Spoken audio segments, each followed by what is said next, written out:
Yo, what's up mga ka-idol? This is Anever TV again. So, nagbabalik na naman tayo dito sa ating video reaction. So, ang video na ito mga ka-idol ay ito yung LA Lakers ng NBA champion ng 2020. Kumbaga, ang matagal na panahon na nakakapag-champion sila ulit. So, syempre kung bago pa kayo dito sa aking YouTube channel mga ka-idol, baka naman subscribe nyo and click yung notification bell button para ma-update pa kayo sa mga bago pa natin i-upload mga ka-idol. So, grabe yung video natin yung mga ka-idol, mukhang nakaka-excite naman ito. Okay, kumbaga ito yung 2020 NBA Finals versus Miami Heat. So, at inilari 2007. Marami silang pinagdaanan bago mag-champion ulit. So, para mas lalo pa natin maintindihan mga ka-idol, panoorin natin yung video ni Box Score mga ka-idol. So, yun. Subscribe natin yan mga ka-idol. So, huwag na natin papatagalin. Sabayin nyo kung panoorin. Sabayan nyo kung panoorin yung video. Okay. Inabot ng 10 taon bago muling makabalik sa tuktok ng NBA Championship ang LA Lakers at kailangan nilang tiisin ng 6 na taong kahihiyan bago makuha ang pan-17 nilang titulo bilang isang koponan. Yan ang tatalakayin natin ngayon. Pero bago tayo magsimula ay huwag mo munang kalimutang i-click ang subscribe button at notification bell para updated ka sa mga susunod nating uploads. Bago naging 2020 NBA Champions ay 6 na taong hindi nakatungtong ng playoffs man lang ang LA Lakers simula 2014. Para sa isang proud franchise na gaya ng Lakers ay kahihiyan ito. At ang pinaka nakakainsultong taon nila ay nangyari noong 2015-2016 season kung saan nagtalalan sila ng 17 wins over 65 losses. Ang pinakamasagwa naman nilang pagkatalo simulan ng mabuo ang team noong 1947 ay naranasan nila noong January 2017 sa kamay ng Dallas Mavericks kung saan tinambakan sila ng 49 points.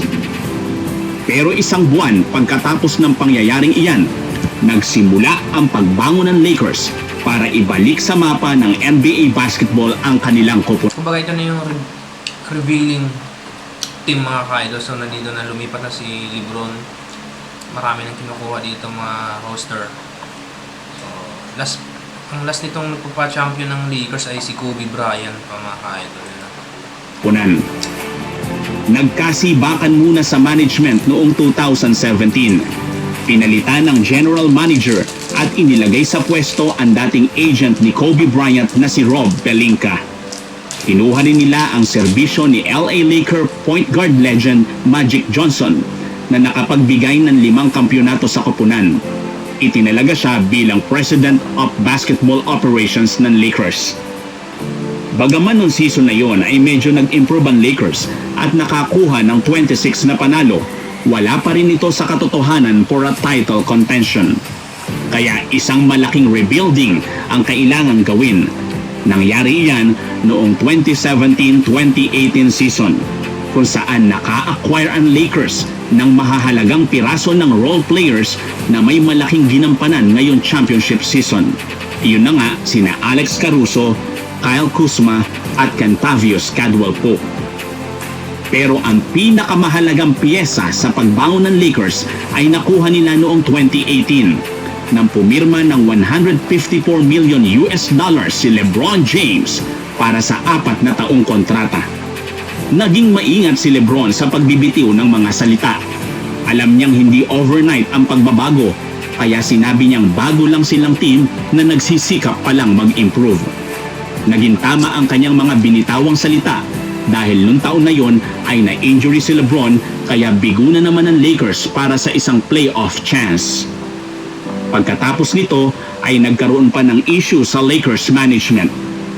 Nagretirong umiiyak si Magic Johnson dahil may traiduran daw na nagaganap sa pagitan ng mga management leaders. 3 araw pagkatapos ng resignation ni Magic Johnson ay sinibak bilang head coach si Luke Walton at kinuha ang serbisyo ni Frank Vogel na siyang championship coach ng Lakers ngayon. June 2019, Kumbaga, bago pala na nangyari yung 2020 champion ng Lakers, talagang marami pa talagang pinagdaanan. Ano? ay napalanding na nila si Anthony Davis sa Lakers mula sa New Orleans Pelicans, kapalit ng 3 players at 3 future draft picks. Ganyang katindi ang market value ng isang Anthony Davis, 6 na players ang katumbas. Kaagad na nag-click ang LeBron-Davis duo at nangibabaw sa Western Conference. Napansin rin na walang selosan ng dalawa at wala ring love-hate relationship bilang dalawang superstars ng team, di gaya ng Shaquille O'Neal at Kobe Bryant duo noong dekada ng 2000. Naidagdag din ng Lakers ang mga veteran pieces sa katauhan ni Rajon Rondo at Dwight Howard na nagkaroon ng mga key roles sa kanilang championship run. Pero hindi pa doon natapos ang istorya. Emosyonal na problema naman ang hinarap ng Lakers sa pagkamatay ni Kobe Bryant nitong January 2020. Malaking kawalan ng inspirasyon ng isang Black Mamba para sa mga supporters at players ng Lakers. Pero sa halip na masiraan ng loob, ay ginawa nilang motivation ang pagkawala ni Kobe para tuloy-tuloy na angkinin ang kampyonato. Tinapos ng Lakers ang regular season bilang number 1 seed sa Western Conference at umarangkada sa playoffs. 4-1 versus Portland Trail Blazers sa first round, 4-1 versus Houston Rockets sa second round, 4-1 versus Nuggets sa conference finals, at 4-2 naman para dominahin ng Miami Heat sa 2020 NBA Finals. At ngayon nga ay nakabalik na silang muli sa tuktok ng NBA basketball bilang isa sa 2 team na may pinakamaraming championship sa NBA history. Madidepends. Grabe yung mga idol. Kung talagang hindi lang binubuwag yung roster ng LA Lakers hanggang ngayon, kung baga yung mga role player mga idol, kung pinapirma lang ng kontrata, siguro patuloy-tuloy sana yung championship nila. No? Yun nga lang, napunta sa ibang team yung ibang mga player nila. Kaya ang matitira ay si Davis na lang saka si LeBron. Kasi meron siya nakukuha. So wala hanggang ngayon. So yun yung 2020, yun ang last championship ng LA Lakers. Sana nagustuhan yung video natin mga idol.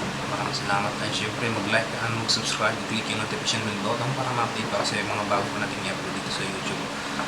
Thank you!